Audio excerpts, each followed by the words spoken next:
عيد مبارك. شو حلو وشو ما حلو نعمل بخصوص المعيدات. حلو نحافظ على عاداتنا وتقاليدنا ونعمل زيارات.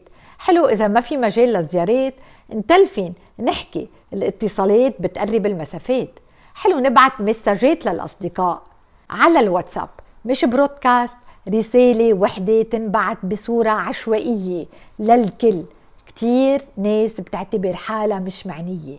حلو نخصص كل شخص بشخصه بمساج باسمه، هيك المعايدة تعتبر شخصية وإلى أكتر أهمية. حلو نتصل بالحزانة ونقلن إنه عم نفكر فيكن.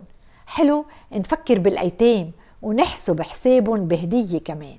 حلو بهالعيد بالذات نتصالح ونتسامح إذا في خلافات.